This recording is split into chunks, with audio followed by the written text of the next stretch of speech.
स्वागत है दोस्तों आपका M3 एकेडमी यूट्यूब चैनल में। और आज हम लेके आए हैं हमारी खास पेशकश अमीनो ग्लाइकोसाइड सिंप्लीफाइड निमोनिक्स। दोस्तों, लंबे टाइम से नीट पीजी एफएमजीई और MBBS second year pharmacology prof students द्वारा जिस खास ट्रिक्स की खोज की जा रही थी वो आज मिल गई है। M3 एकेडमी टीम मेंबर्स ने उसे खोज निकाला है।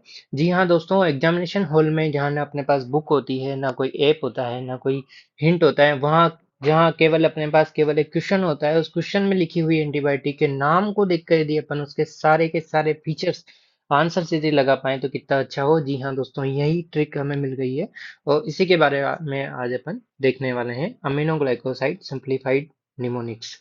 अमीनो ग्लाइकोसाइड केवल वर्ड को तोड़ तोड़ के आप पूरा एंटीबायोटिक याद कर पाएंगे। Amino glycoside A first letter है, ए इनिशियल लेटर है, इसलिए initial step of protein protein synthesis को इनिबिट करता है।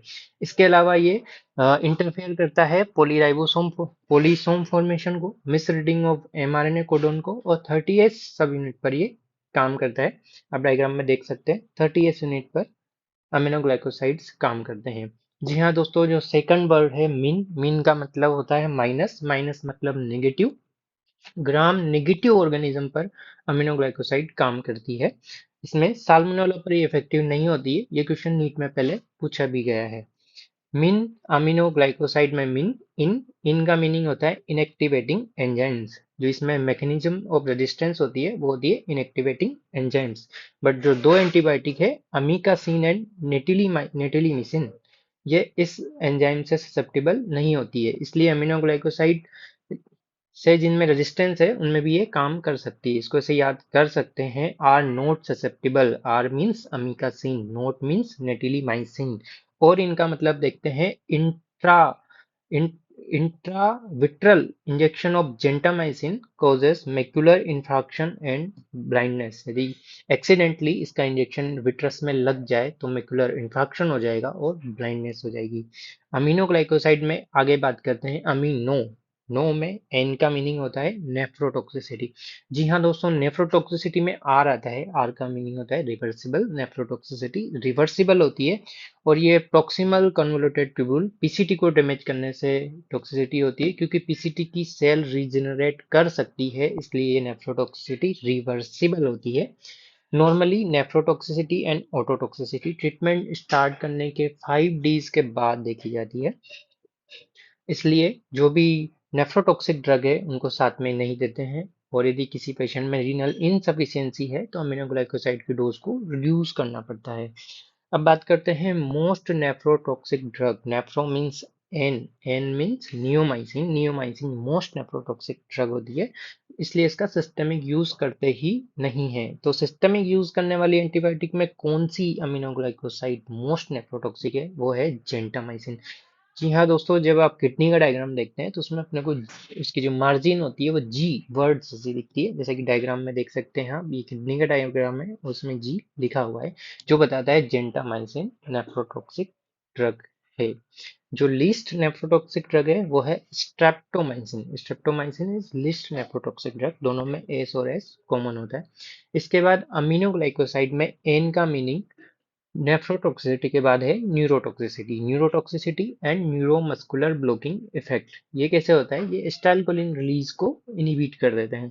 तो न्यूरोमस्कुलर ब्लॉकिंग इफेक्ट को कैसे मिनिमाइज कर सकते हैं? यदि इसका आईवी इन्फ्यूजन लगाएं, जो 30 मिनट्स में कंप्लीट करना होता है, या फिर इसका आईएम इंजेक्शन लगाया जाए, क्योंकि न्यूरोमस्कुलर ब्लॉकिंग से रेस्पिरेटरी डिप्रेशन हो जाता है और उसे रिवर्स करने के लिए आईवी कैल्शियम लगाया जाता है। ये क्वेश्चन भी नीट में आया हुआ है कि माइस्थेनिया ग्रेविस में कौन कौन सी ड्रग अवॉइड की जाती है, उनमें अमीनोग्लाइकोसाइड भी शामिल है। तो मैक्सिमम न्यूरोमस्कुलर टॉक्सिसिटी कौन करती है? Again N for neuromuscular toxicity, N for neomycin, so not use systemically. And उसके बाद आती है स्ट्रेप्टोमाइसिन। आगे और एन का मीनिंग देखते हैं। N means narrow margin of safety. ये क्वेश्चन भी आता है, कौन कौन सी drug narrow margin of safety की होती है। तो इसमें जो नियोमाइसिन एंड फ्रेमेसिटिन है उनका केवल टॉपिकल यूज होता है। फेमिसिटिन की टॉपिकल क्रीम आती है और नियोमाइसिन का सिस्टमिक यूज नहीं होता है। बट जो हेपेटिक एनसेफेलोपैथी है इसमें गट स्टरलाइजेशन के लिए ओरली इसको देते हैं, बट इसकी जो ड्रग ऑफ चॉइस होती है वो रिफॉक्सिमिन होती है। अमीनोग्लाइकोसाइड में आगे चलते हैं। अमीनो, ओ, ओ मीन्स ऑटोटॉक्सिसिटी, ईयर की टॉक्सिसिटी।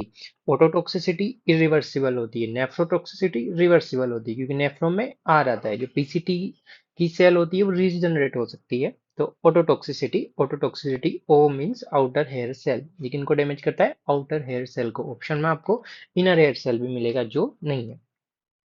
तो ये जो ऑटोटॉक्सिसिटी है वो इरिवर्सिबल है, इसको याद कर सकते हैं आउट ऑफ रिवर्सिबिलिटी, ये वापस रिवर्सिबल नहीं होगी। तो डायरेक्ट डैमेज करती है आउटर हेयर सेल को। इसमें दो तरह की टॉक्सिसिटी होती है, कोक्लियोटॉक्सिक, वेस्टिबुलोटॉक्सिक। कोक्लियोटॉक्सिक मीन्स ऑडिटरी टॉक्सिक, कोक्लियो का मीन्स कान, कान के ए एन कान। तो कौन कौन सी अमीनोग्लाइकोसाइड करेगी? कान मीन्स, के means kanamycin, amikacin and neomycin. इसमें सबसे ज्यादा कौन करती है?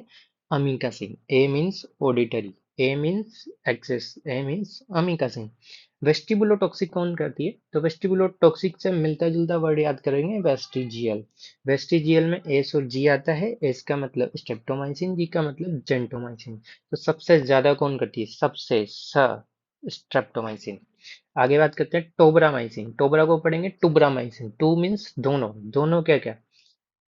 कोक्लियोटॉक्सिक एंड वेस्टिबुलोटॉक्सिक। तो इनमें दोनों टॉक्सिसिटी इक्वली करती है। लीस्ट ऑटोटॉक्सिक ड्रग कौन कौन कौन सी है? निटिलीमाइसिन। आगे से निटिलीमाइसिन को पढ़ेंगे। निटिलिस्टीमाइसिन मतलब लिस्ट ऑटोटॉक्सिसिटी। अमीनोग्लाइकोसाइड में अमीनो, ओ, ओ का मीनिंग क्या है यहाँ पे देखते हैं। ओ का मीनिंग है oxygen, O2, O2 dependent uptake in bacterial cell. तो ये एनारोब्स के लिए इफेक्टिव नहीं होगी। आगे देखते हैं ओडी डोज। अमीनोग्लाइकोसाइड का प्रोलोंग पोस्ट एंटीबायोटिक इफेक्ट होता है, कंसंट्रेशन डिपेंडेंट किलिंग होती है, इसलिए इसको ओडी डोज 1 डे डोज में देते हैं। बाकी ओडी डोज में देने से इसकी नेफ्रोटॉक्सिसिटी को भी अवॉइड कर सकते हैं।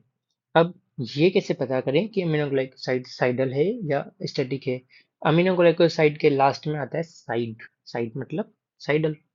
तो ये बैक्टीरिया बैक्टीरिया को किल कर देती है। जो भी साइडल एंटीबायोटिक होती है वो इम्यूनो कम्प्रोमाइज पेशेंट में ज्यादा काम करती है। अब आगे बात करते हैं अमीनोग्लाइकोसाइड में एस का मतलब साइड्स, साइडल। देन एस का मतलब synergistic effect against gram positive bacteria when combined with beta lactam. Aminoglycoside gram positive के लिए काम नहीं करती है, बट जब जब इसको अपन बीटा लैक्टम या अमीनोग्लाइकोसाइड के साथ कंबाइन कर देते हैं तो बीटा लैक्टम और अमीनोग्लाइकोसाइड का जो ग्राम पॉजिटिव बैक्टीरिया पे इफेक्ट होता है वो और अच्छा हो जाता है, क्योंकि अपन साइडल साइडल को कंबाइन करते हैं, स्टैटिक स्टैटिक को कंबाइन करते हैं। मोस्ट ऑफ जो प्रोटीन सिंथेसिस को इनिबिट करने वाली एंटीबायोटिक होती है वो स्टैटिक होती है, but aminoglycoside cide cide means cidal. आगे बात करते हैं स्ट्रेप्टोमाइसिन की। जब स्ट्रेप्टोमाइसिन को पढ़ते हैं तो इसमें टी पी टी आता है, स्ट्रेप्टो टी पी टी। तो ये किन किन के लिए फर्स्ट लाइन ड्रग थी? किन किन के लिए थी? Tuberculosis, tularemia and plague. But अभी रेजिस्टेंट देखा गया है, इसलिए जेंटामाइसिन डीओसी बन गई है। इस पे क्वेश्चन कैसे पूछ सकते हैं? टुलिरेमिया का लाइफ साइकिल दे सकते हैं, प्लेग का लाइफ साइकिल दे सकते हैं, और उसकी ड्रग ऑफ चॉइस इधर पूछ सकते हैं। स्पेक्टिनोमाइसिन। स्पेक्टिनोमाइसिन टी मीन्स 30 सब यूनिट पर काम करती है। ये पीपीएनजी के लिए सिंगल डोज ट्रीटमेंट है। Penicillin allergic and treatment resistant gonorrhoea में भी स्पेक्टिनोमाइसिन दी जाती है। तो यहाँ तक अपन ने अमीनो ग्लाइकोसाइड को देखा। अब अपन पढ़ेंगे no amino. No means no. तो नो को पूरा करते हैं एन ओ नेगेटिव ऑर्गेनिज्म। जो अपन ने अमीनो में मीन देखा था, मीन मतलब माइनस, यहाँ पर भी पढ़ सकते हैं एन ओ नेगेटिव ऑर्गेनिज्म। तो ग्राम नेगेटिव ऑर्गेनिज्म पर काम करती है नो। अब वो क्या क्या नो है जिसके लिए अमीनोग्लाइकोसाइड नो करती है? तो नो प्रोटीन सिंथेसिस देखा था, initial step of protein synthesis को इनहिबिट करती है, मिसलीडिंग ऑफ एमआरएनए करती है, फ्रीजिंग ऑफ इनिशिएशन कर देती है, 30s यूनिट पर काम करती है। तो no protein synthesis by cidal mechanism. No use in pregnancy, teratogenic है। No oral use, why not oral use? Because ये आयनाइज होती है, वाटर सोल्यूबल होती है, not metabolize in body, unchanged form में यूरिन से निकल जाती है। No mixing aminoglycoside with any other like penicillin in same syringe और इन्फ्यूजन बोतल। यदि आप एक ही इन्फ्यूजन सिरिंज या बोतल में दूसरी एंटीबायोटिक को इसके साथ मिक्स करेंगे तो दोनों इनेक्टिव हो जाएगी। नो एब्जॉर्प्शन अभी बताया, ओरल नहीं लेंगे क्योंकि एब्जॉर्प्शन नहीं होगा। No reaction in GIT, unchange form में यूरिन से जाएगी। So the biggest no, do not forget to like, share and subscribe. और बाकी नो देखते हैं। Does not cross blood brain barrier, does not inhibit anaerobes, पता है वो आ जाए ऑक्सीजन मतलब एरोब्स पर ही काम करती है। अच्छा, और क्या अलग निमोनिक देख सकते हैं। MNOPQRST, एम मतलब misreading of codon, N neuromuscular blockage, O ototoxicity auto dependent uptake, P porin channel needed, work on P site of ribosome, polar compound present in ECF only, quick antibacterial down, quick means cidal, cidal है तो जल्दी antibacterial down करेगी। R renal toxicity means nephrotoxicity. S synergistic with beta lactam. T 30S ribosomal subunit is a site of action. T teratogenic. So hope this aminoglycoside is become simplified for you. Attend live quiz at 10 p.m. on M3 Academy Telegram channel.